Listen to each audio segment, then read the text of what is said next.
I'm very late. I'm very, very late. Here she is. 3 weeks later, I finally had the time to make the video for my new car. Everyone knows what it is by now. Don't think people who don't follow my Instagram might not know. But I bought a W204 C63 AMG coupe. A lot of people are asking why I didn't go for the newer one. Look at it.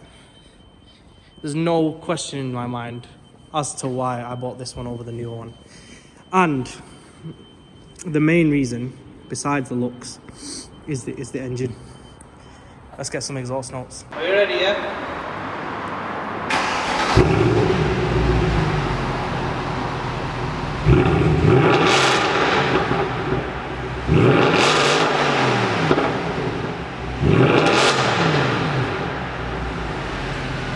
So, there was no question in my mind.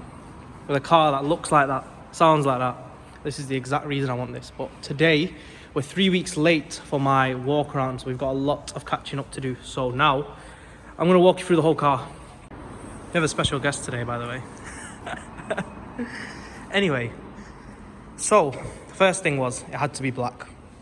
I mean, the first one I went to view was actually grey. It had black and red leathers, but as you can see, because I'm a bit late, I've already started the project with the rose gold accents. So it's a bit of an experiment right now.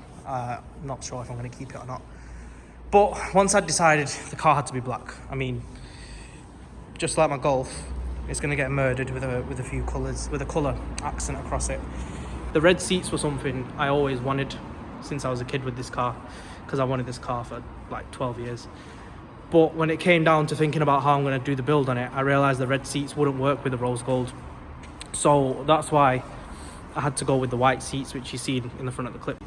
So it's actually a 2013 63 facelift one. The coupe actually came out on a facelift, so there's no pre-facelift of it. But yeah, 30,000 miles when I bought it, 31 now. Full Mercedes history. Clean example. They are going up in value at the moment as well, which is another thing I considered when I was buying it. But yeah, I mean, we'll go under the hood now. You can have a look at that. Here's under the hood. Clean. No accidents, no nonsense. Handmade engine by Thomas Schiller.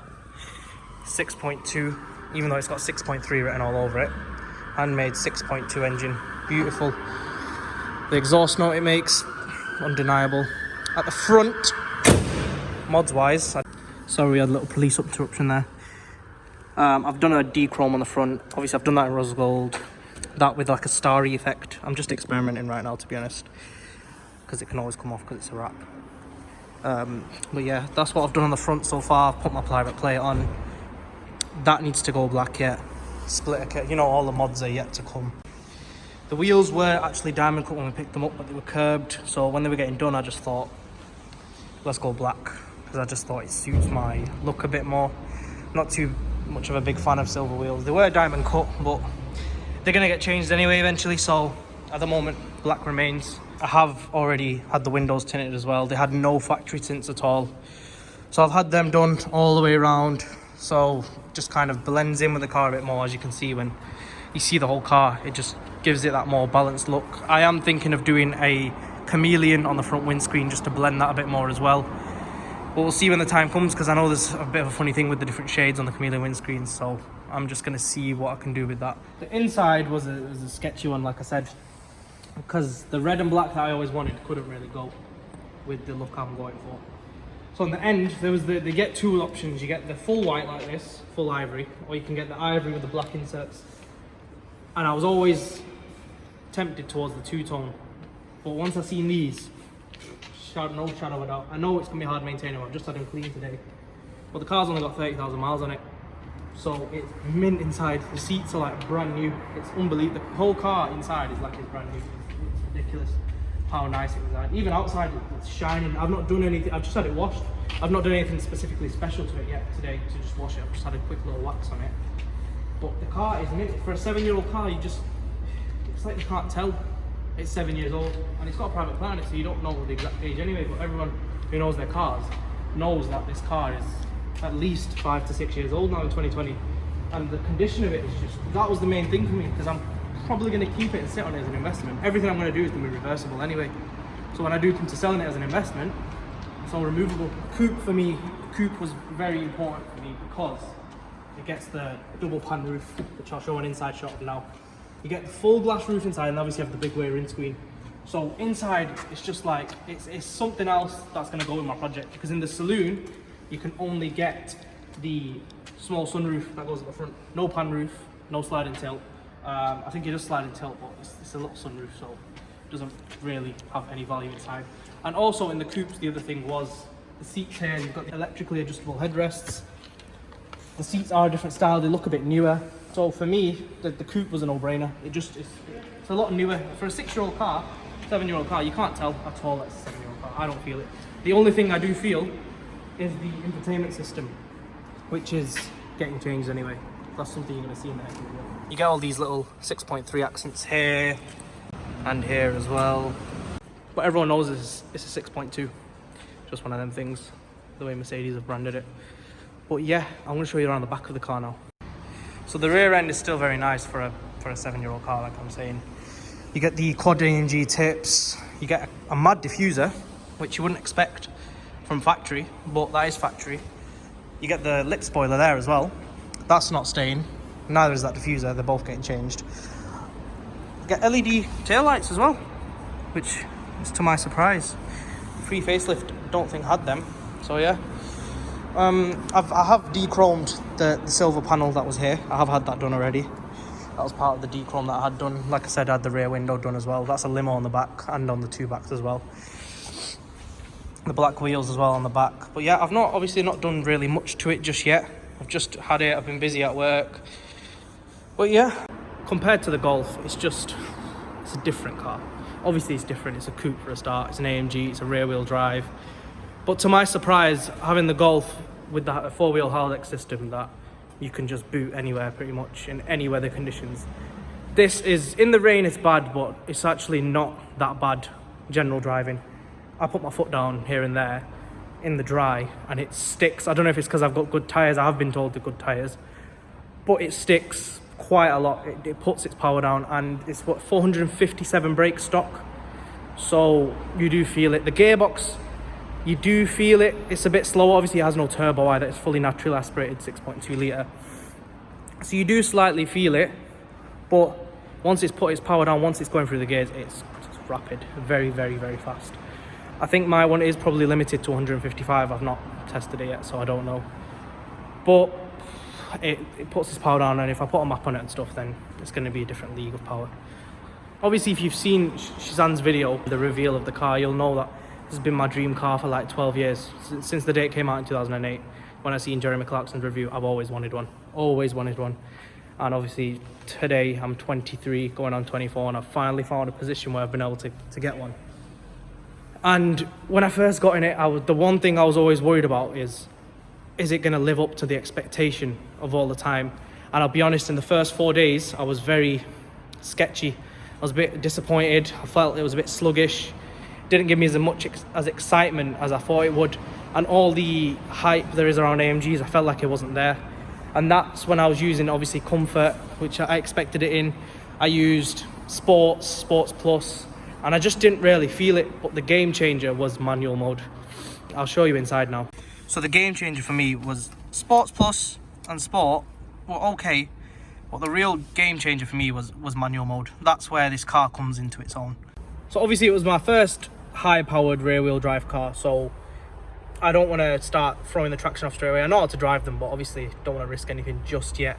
So when I was driving in Sports and Sports Plus, I wasn't really feeling anything too much because the traction kept cutting out when it was wet. The gears kept kicking in, changing themselves, and it was very, very annoying. And I like, when I'm driving it properly, then I like having full control of the car, of the paddles and everything. So in Sports and Sports Plus, it just keeps cutting you out. If you let off the accelerator for a second, it'll just change down. It's very, very annoying, but it comes into its own in manual. You've got full control of the gear shifts. It downshifts, crackles, it'll even bounce off the limiter if you don't change. It's insane. That's where I think that, and once I start using traction off, I think that's where the car is truly, truly like an AMG. Besides that, it's like you're driving a boat. I mean, inside, it's a nice place to be. It's comfy. The ride comfort, I've got the optional 19-inch wheels on it, but the ride is mint.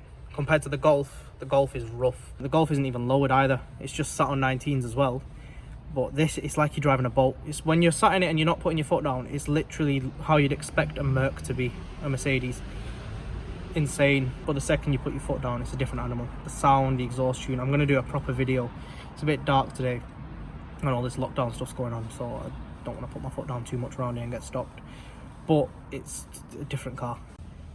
In manual, it just fully transforms the car. It becomes addictive to drive.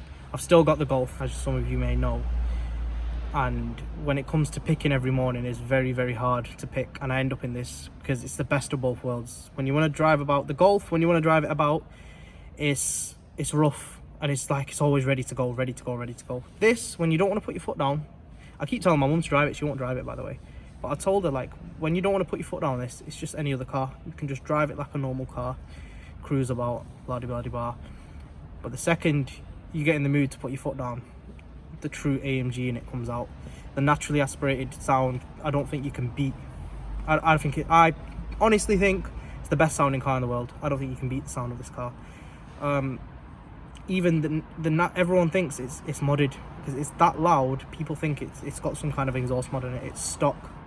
It's a very clean example that I picked up, and I am gonna probably play around with the exhaust as well. But right now, it's that loud, and it's perfect in terms of the pitch and the tune, the sound of it. It doesn't sound too much. It's like it's got a kind of tone to its exhaust note, rather than just a car that's loud, kind of maybe how my Golf is. It's got like a tone to its exhaust note, and it's just amazing. But yeah, as you're about to find out, in manual, it's a different animal right now.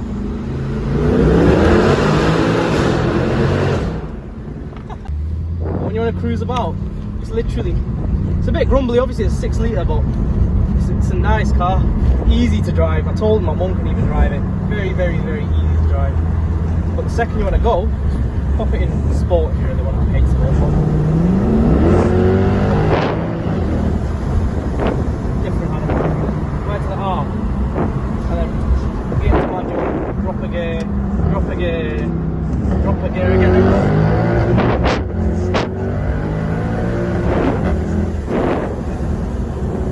Another question I get: how is it on fuel compared to the R? Well, I've done 21 miles today, local, no motorways home. 3 hours of the car being on. Well, I was at car wash as well and stuff. And I've averaged 9 mpg over that, which is obviously worse than the Golf. But driving day to day wise, I think today, I don't know why it's on 9, probably because it's been parked up a lot longer. But normally when I'm just cruising about and not putting my foot down too much, I can actually get up to around 12 to 15 local, which is kind of the same as what my Golf was getting. So in terms of that, because the Golf's got the really heavy Papa Mount on it, so that's bad on fuel in general. So I mean, I've not noticed, probably maybe a 10% more difference on fuel, but considering I'm going from a 2 litre to a 6.2 litre, I'd expect a lot more of a difference fuel wise than I have. So I think the fuel tank's 11 litres bigger, 66 litres in this and 55 in the Golf, I think, if I'm right, or 50 in the Golf. And even that wise, I think I'm filling up maybe £5 to £7 extra per tank. It's not really affecting me too much that way. And it's lasting, I mean, I used to tank the Golf maybe every 5 days, and this is every 4. So I've not felt it too much in terms of that. But obviously when I tell people I'm tanking it every 4 or 5 days doing local driving, they say that's bad. But we've got to bear in mind I'm used to it, so it's not too bad for me. Well, I know it is bad. I know generally tanking it every 4 days is bad, but you've got to remember it's a 6 litre car. But obviously it's gonna rinse through the tank. Like I've tanked it today. It's Sunday now. I think it'll be done by Wednesday. I think by Wednesday or Thursday it'll be done. Yeah, I mean, in here the entertainment system is a bit rubbish. I mean, the audio looks old. It's shit. Let's be honest, it's shit. This ain't too bad. I mean, it shows you like petrol stations and different things like that. It shows you the speed. Even my Golf don't do that, so that's not too bad. But I am doing a mod on that. It's getting changed, so I think you can already guess what it's going to be. But we'll wait for the video. It's not a big secret, but yeah, that's getting changed. Inside we're doing something else. There's a reason I told you I got the headliner like this. That's getting changed. obviously, you know, this steering wheel is not staying. I'm having a hard time living with this steering wheel at the moment. It's shite. I hate it. When I get in the Golf, I really start to appreciate having Alcantara on the wheel. So I've changed the wheel idea like 2 or 3 times now. It's definitely getting changed. So that's going to change soon. Obviously, we're going to get some kind of ambient / LED lighting going on in here. But yeah, I did manage to get the driving shots. There was no police around. We'll call that a wrap. Thank you very much for watching. Take care. Subscribe, like, share. Thank you very much. Take care. See you later.